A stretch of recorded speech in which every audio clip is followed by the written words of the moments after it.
Hey everyone, welcome back to Bachelor Happy Hour. I'm Joe. And I'm Serena. And we are here with Sam M. from Gen Season. He was just announced on the cast of Paradise. Sam, welcome to the podcast.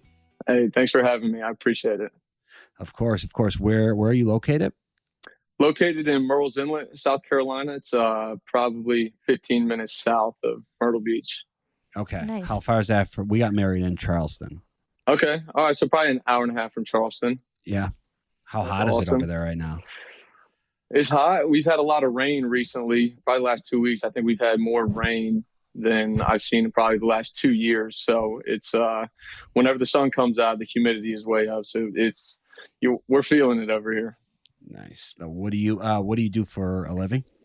So I'm a general contractor, mainly residential. So we're home builders out here, and yeah, market's good. We stay pretty busy doing that. Nice. That's Do you have good. like a busy season? Like, is summer busier for you guys? Honestly, there's no such thing as a slow season with us. I think there's a lot of builders in our area, and you just try and find the right one that you can get in with, and then whenever you do that, you're never slow. There's always something that needs to be done around here. Are there hurricanes by you? There are. They're not as bad. Honestly, Charleston gets them worse than us by the way that the state curves in. Usually Charleston catches the brunt of it, and then by the time it gets to us, it's just the backlash of it, which can be tough. But I think we're due for a pretty bad hurricane season this year. Do you when it comes to building, do you have to keep that in mind? Do you use I don't know, special? What are you laughing at? Joe has never built anything in his life. Like, he Okay. can't even hang something on the wall. So I'm just like, what question are you going to ask? Bullshit. Hey, that is false information. I don't buy it. No, there's a code. So depending on what we're doing, if we're just doing handyman stuff, then there's no inspector or inspection required. But usually with the stuff that we do, there's a county inspector that comes out and makes sure that everything is up to date. That way we're not getting in trouble, and they're not getting in trouble either. So it all works. All right, we'll pivot to, is this your first podcast? First podcast. Wow, Yeah. Nice. welcome. Yeah, I appreciate it. I feel honored. Nice. Okay, so we're going to pivot to the Bachelor, Bachelorette. You were on Gen Season. We didn't get a chance to talk to you. So how did you make it on to that first season? Yeah, that was it was kind of crazy, actually. I think there was a moment after I had come home. It was late one night, and I saw something popped up on Instagram, and I saw it, and I thought, this would be kind of wild right here. And then I did it, and I honestly forgot all about it. And then it was probably a month later, somebody from casting reached out to me, and they said, hey, what do you think about doing an interview? And I thought it was a joke, actually. And a few months later, I ended up on the show and out in LA, and here we are. Nice. Here we are. Okay, so you are, I think it's safe to say you were kind of the villain of your season up until the very end. I think it's very safe to say that. Yeah. I think it's safe to say that. Yeah. We recap the show. I feel like we try to be fair and call it how it is. I don't remember what we said about you. I don't think we went in too hard, but if we did, I apologize. I do feel like there is, people usually are never as bad as they may come across on reality TV. So when your name got mentioned for Paradise, I was like, that totally makes sense. Like, he's gonna get a redemption story. But I guess on Gen Season, what went wrong? I think a few things went wrong. And I think starting with Jen and I, that point, I was probably 8 months out of a failed engagement, and you don't understand kind of the things. I don't think I processed the situation probably the best way that I should have. I'm one of those guys that you get knocked down and you just get back up and you keep going and you keep pushing. And I don't think I ever took the time to really process the pain that came with that. So whenever I got stuck into a position of feeling those same feelings that I had once felt before, I felt like I was constantly reminded of just the turmoil and everything that had happened so recently. And it really just it didn't allow me to be vulnerable in the way that I wish I could have been in that moment.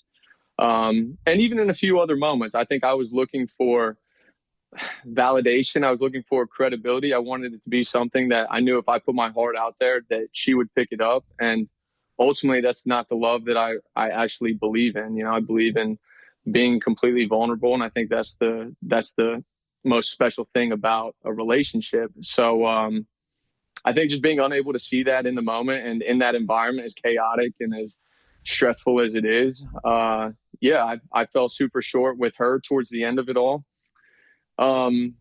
Everything else, I think I'm one of five. I've got four siblings. I've got two sisters, two brothers.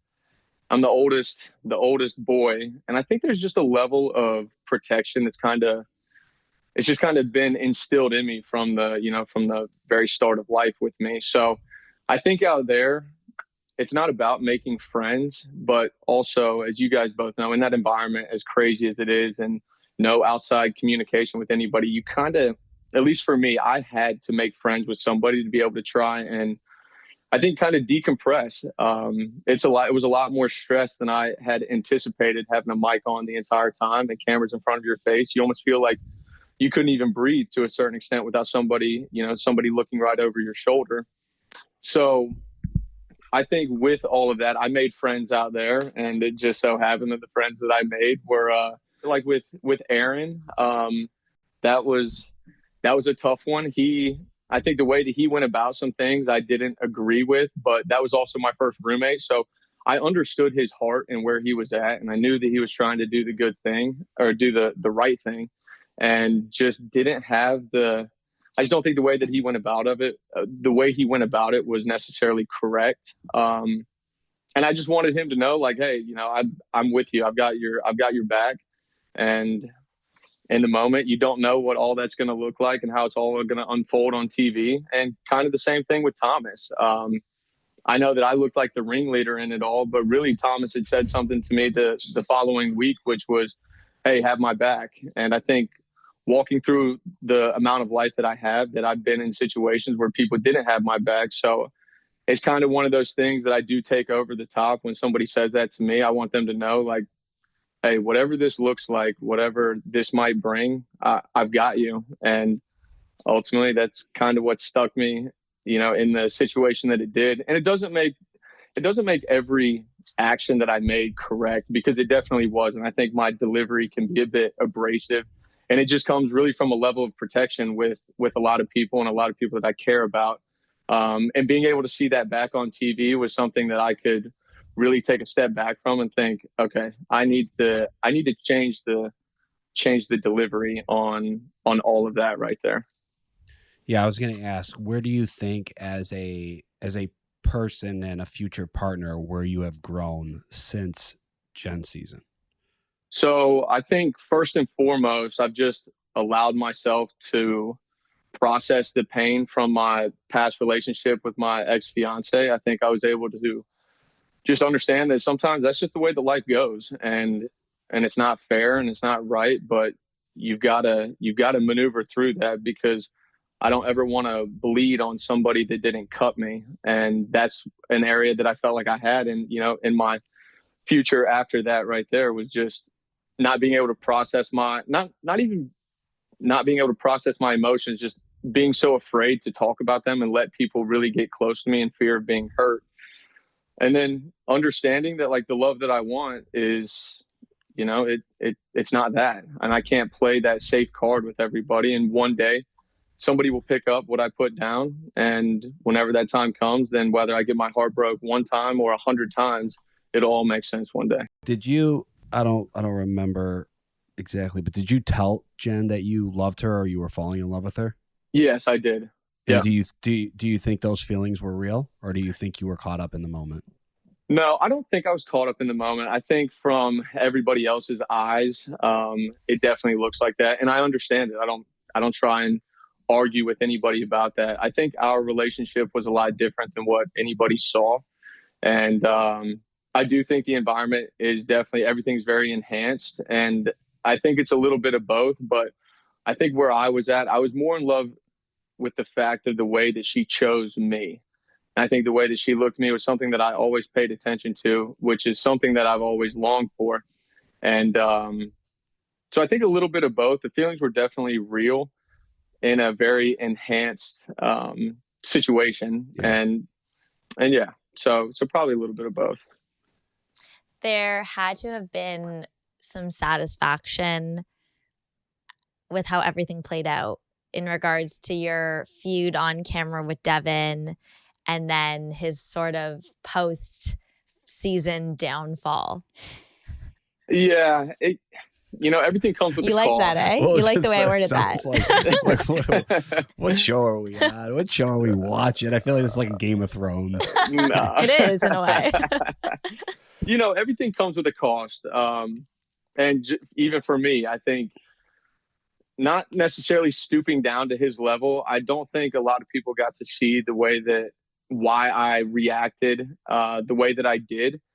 But everything comes with a cost, and ultimately it's easy to see that, yeah, I could find satisfaction in it. But even though the Jen and I didn't end on great terms, for her to have to go through that, like, I know what that's like. I know what it's like for somebody to say all those things, and then the moment gets there and they're gone, and it's not important. So I think that's another thing that validated my feelings towards her, was that the satisfaction wasn't what everybody expected it to be from my end. It was really more, I think I had a little bit more compassion with it, because I just felt so sorry for her, because I remember myself in that moment, in a moment very similar to that, of just things not adding up. And that was, I just don't wish that upon anybody. And even, like I said, even though we ended the way that we did, I think the truth always comes to light. You can hide it for as long as you want, but it always comes full swing. And unfortunately it did. And it hurt her as well. Have you spoken to Jen since your season? I sent her a message after AFR and just told her, like, hey, I know that we didn't end on good terms. But, I just feel really, I feel awful for you. And I hate that you had to go through that, and to go through that on live television and really just had no choice. There's a level of just helplessness out there, and you could see it on her face. I think the whole world saw it. And for me, who does, I did know her, that sucks. I don't want to see that from anybody, no matter what our situation might look like. I just don't wish that upon anybody. Did she respond? She did. She responded a few weeks later. And she left you. She left you red for a few weeks. She went on Vial Files. I feel like in this world, there's nothing that I can really say or do. Everything comes across as very disingenuous. And I think before she ever even responded to me, she went on Vial Files and I think tried to take a crack at me for it. And really, I just came from a place of like just sincerity. I felt awful for it. But it's the way that things go. But she ended up responding. She just said, "Thank you. Sorry, I've been busy with all this," which I'm sure there's a level of truth there. And I think there's also a level of like, she probably saw my message like, yeah, I'm not responding to this guy right here. Yeah. So, I get it. I see it for what it is. Nice. Well, I mean, you definitely seem like you have a good head on your shoulders. I know we all go on reality. All of us have been on reality TV. I didn't experience the level of hatred that I'm sure you did. Like, you definitely not. But it's true. Like, people, I don't think people realize the volume of people that are giving you hate all at once, and it's tens of thousands of people that I'm sure are sending you DMs that are all like, and I'm sure you get some love, but a lot of them are mean and just like, it's brutal. So then, it would make anyone not want to go back, right? Yeah. Why did you make the decision to come back on Paradise? I think I owed it first and foremost to my family and my friends. I owed it to my community, and also owed it to myself. It wasn't easy, and it wasn't easy for me, but it really wasn't easy for my family either to listen to what I had to say whenever I first got back, and then to watch it all unfold on TV. I'm sitting there like, holy shit, I don't know what to do right now. So I think to be able to to be able to watch that, it definitely hurt. It hurt watching my mom, lose sleep at night. My brother-in-law lose sleep overnight. We're the type of people that are very protective. We all know who we are. We all know where we come from. I think just to watch it all get destroyed on TV was super tough. And you don't know what you don't know. And this filming aspect of it was a lot of fun. And that's what I think I felt bad for, was that nobody else but me got to experience that. All they got to experience was the hate and the backlash on it. And my friends and my family, they went to war for me the same way that I would do for them. And that's just kind of the way that we move out here. We'll fight first and then ask questions later. And it doesn't mean that everything I did was justifiable or anything like that. But in that moment, they did their best and they did everything they could to make sure that they knew that they were in my corner. So I think coming back to it all, I was definitely kind of betting on myself a little bit, and I still am. Everybody did not like the idea of me going back, and I really didn't even make a decision until 3 days before I flew back out to Costa Rica. Just because there's a level in which that I can control only so much of the way that things will be portrayed out there. And I think putting my faith and trust into the hands of the same people that kind of twisted some things last season was something that it was a tough time trying to swallow that pill right there. But I went back out there, bet on myself, and I think I did a good job. I think I did, I think I did not necessarily what I even accomplished to do. I just feel like this will be a time that America gets to see the person that I actually am and not what they think they know. What was your goal going into Paradise? Did you have like a plan or something you were like, I want to do this differently this time? Or where's your head at? My goal was to find that person.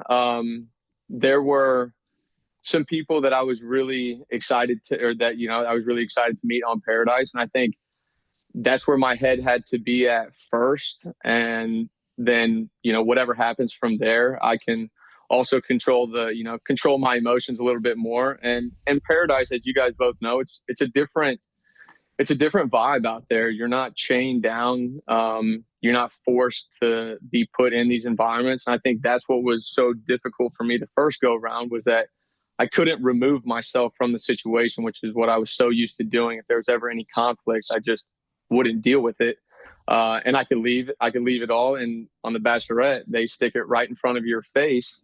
And you can only do so much out there. So with Paradise, also too, the person that you're in a relationship with, that's your sole priority. And as long as that she feels you the same way that you feel her, then there's really nothing to worry about. And so yeah, I think first and foremost was meeting the people that I wanted to meet.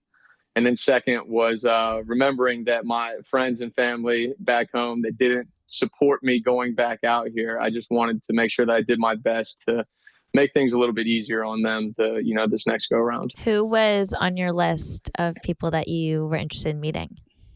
Okay, so there was only one, and it was Alli Joe from Grant's season. Okay, interesting. Nice. After my season on The Bachelorette, I didn't reach out to anybody because you don't know what people think about you. Some people can see reality TV, and there's a lot of people that can't see past. And I think this guy's the world's biggest piece of shit. And I'm like, if I saw what I saw on TV, I would agree with you. I understand it, but that's also not me. So she was somebody that we had spoke a little bit before Paradise, and she was just super sweet and stuff. And I figured that would be a great girl to go meet out there. Yeah, I could see it. I could see that. Really? I can't. Really? Yeah. No. Huh. No. What do you see? What do you see? Not that's not what I would have. No, she's just like she seems like a feisty New Jersey girl, and Did you picture him with like a sweet Southern belle? I mean, well, that just makes a little more sense to me because you're, from South Carolina, or you live in South Carolina, and you have more of a mellow tone to you. But opposites attract. Yeah, I do think too. People don't know me as well as they think they do. And honestly, the feistiness was something that I liked. I think I want somebody that can usually I stay pretty much in my place about 90% of the time. But if I ever, decide to wander off the beaten path, and I need somebody that might, smack me with a stick and say, hey, straighten up a little bit as well. So I think there's balance to a relationship. I want, my partner to have her voice and understand that what she says is important, whether that's to telling me to straighten up or, hold her hand or whatever it is. Like it's just kind of one of those things. I want the feistiness because that's, also me to an extent. Was there anyone in your family that was like, fuck it, go back on, like support it, like wanted you to give it another try? I think so. In my immediate family, no. In my cousin, though, I ran into him honestly a few days before I was supposed to leave, and I hadn't made up my mind yet.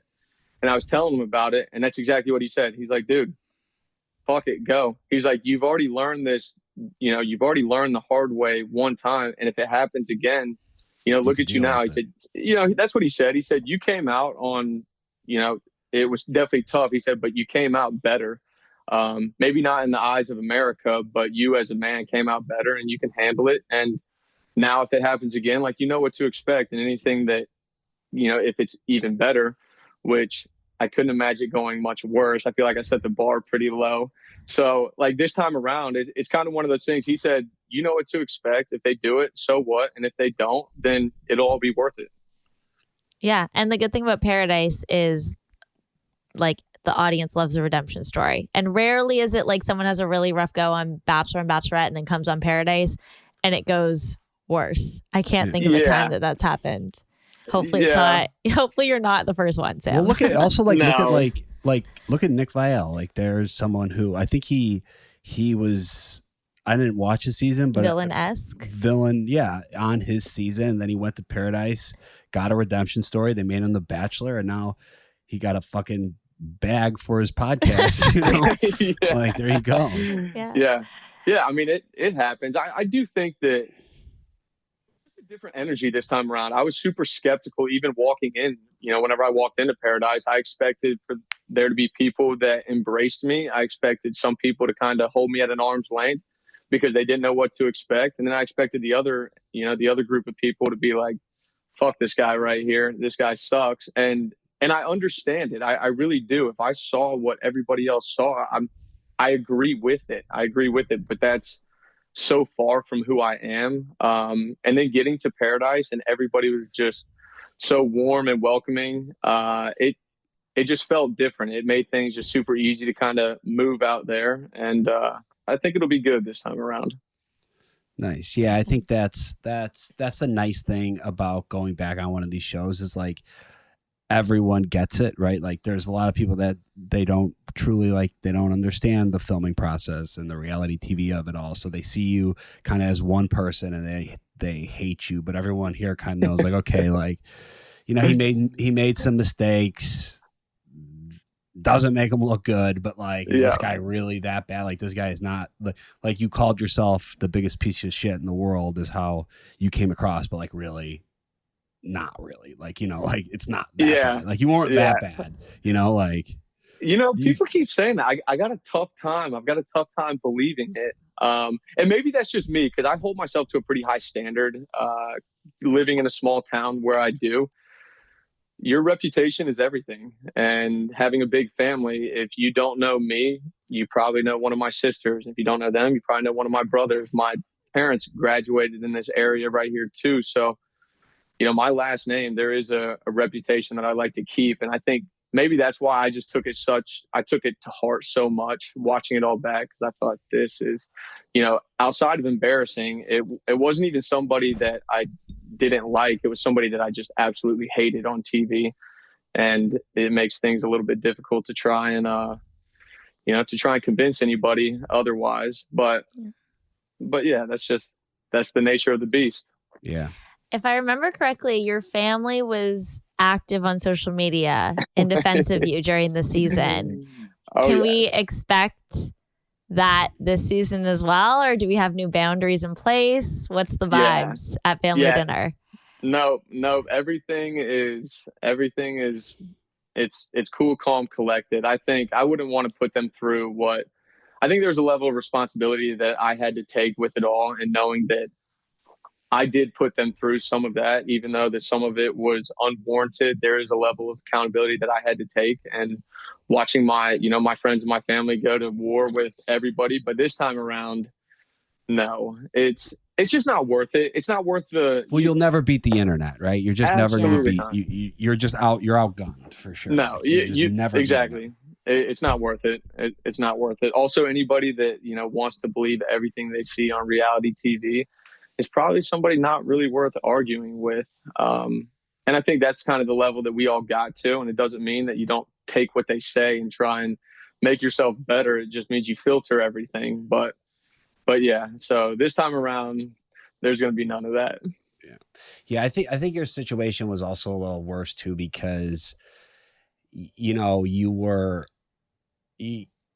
one of the better looking guys on the season. You have a connection with Jen. You're kind of like, you're also going up against her other big connection, and you're kind of like episode 1. A lot of people are looking at you as like, this is going to be the hero. This is going to be the star. And then when it flips, everyone's like, it's like so much worse, because you are kind of like a little bit on this pedestal. And then it's like the fall from that. It's like, oh, it's tough. Yeah. It's a tough soak. Yeah. It's how it goes. It's just how it goes, though. And I learned so much, honestly, about myself. I think in that environment right there, understanding that I can't fight 10,000 people, in my DM saying this and that. You just have to learn to get over it. And you really have to solidify into who you are, and remember to keep growing and keep pushing. But like I said, it's just filtering everything. If somebody had something to say that was mean, if there was a lesson in there that I could take and apply to myself, then I would. And then the rest of it, I would just throw out the door. But people's opinions and projections, they're just like, it's just not mine to carry. And that was the point that I had to get to, and just saying, this isn't worth it. Take what you can from it, make yourself better. And then after that, Yeah. Yeah. How has the response been since the cast has been announced and it's out there that you're going back on TV? Oh no. He's shaking his head.